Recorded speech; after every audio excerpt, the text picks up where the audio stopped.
ओम शांति। आज 10 जुलाई। सुनते हैं आज का पुरुषार्थ। आज की हेडिंग है सर्व के लिए शुभ भावना। हम सभी को बाबा ने अपने महान कार्य की महान जिम्मेदारी दी है। जरूर उसने हमें योग्य समझा होगा और वो महान कार्य करने के लिए उसने हमें शक्तियाँ भी दी, सर खजाने भी दिए, ताकि हम दुखियों के दुख दूर कर सकें। जो अशांत हैं उन्हें शांति दे सके, उन्हें शांति का मार्ग दिखा सके। जो परेशान हैं उन्हें श्रेष्ठ स्थान में स्थित कर सके। बाबा ने हमें सर्व खजाने प्रदान किए हैं। हम गिरते हुए को उठावें। गिराने वाले तो संसार में अनेक हैं, पर जो दूसरों को गिराते हैं वो स्वयं कभी श्रेष्ठ स्थिति को प्राप्त नहीं कर सकते। जो दूसरों को आगे बढ़ने से रोकते हैं, दूसरे आगे बढ़ रहे हों और वो परेशान होते हैं कि हमारा क्या होगा, नाम तो इनका हो जाएगा या आगे बढ़ जाएंगे, ऐसी आत्माएं सदा ही पीछे रहेंगी। भले ही उन्हें पद पोजीशन बड़ा मिल जाए, लेकिन संगम युग पर पद पोजीशन नहीं, श्रेष्ठ स्थिति की सीट पर बैठना एक महान प्राप्ति है। जिसने संगम युग पर अतीन्द्रिय सुखों में जीवन जीना सीख लिया, जिसने संगम युग पर बाबा के महान कार्यों को पूर्ण करना सीख लिया, जिसने बाबा की सभी आज्ञाओं को जीवन में धारण कर लिया, जो मैपन से मुक्त हो गए, वो महान है। बाबा हमेशा कह रहे हैं, चाहे कोई कैसा भी हो, तुम सभी के लिए शुभ भावना रखो। बहुत बड़ी बात बाबा ने कही।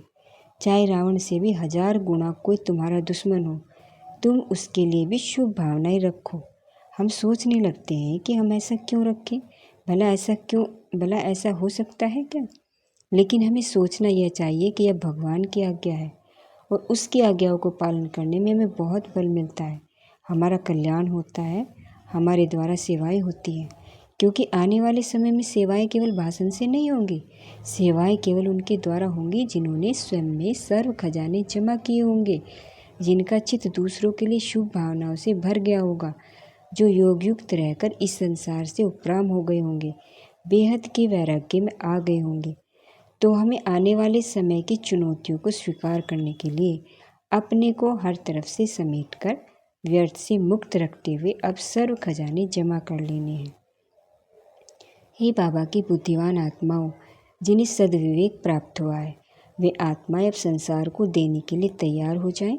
ऐसा समय भी आएगा जब हमें सेकंड में बीज रूप बनना पड़ेगा।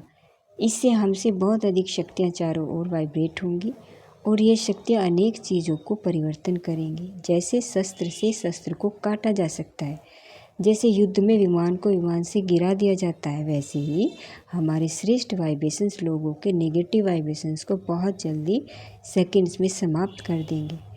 बस ज़रूरत इस बात की है कि हम अपने श्रेष्ठ संकल्पों में, अपनी शुभ भावनाओं में शक्तियाँ भरें। योग की शक्ति, प्योरिटी की शक्ति, शुभ भावनाओं की शक्ति, प्रेम की शक्ति। तो आज सारा दिन हम बार बार सेकंड में बीज रूप होने की प्रैक्टिस करेंगे। बीज रूप का अर्थ ही है निर्संकल्प होकर बाबा के स्वरूप पर स्थित हो जाना। और ये काम वही कर सकेंगे जो लंबा काल स्वयं को व्यर्थ से मुक्त रखेंगे। जो श्रेष्ठ संकल्पों में रमण करते हैं, वही सब संकल्पों को सेकंड में समेट कर बीज रूप हो जाते हैं।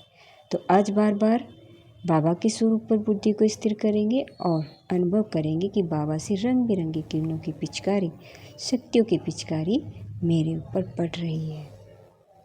अच्छा जी, ओम शांति।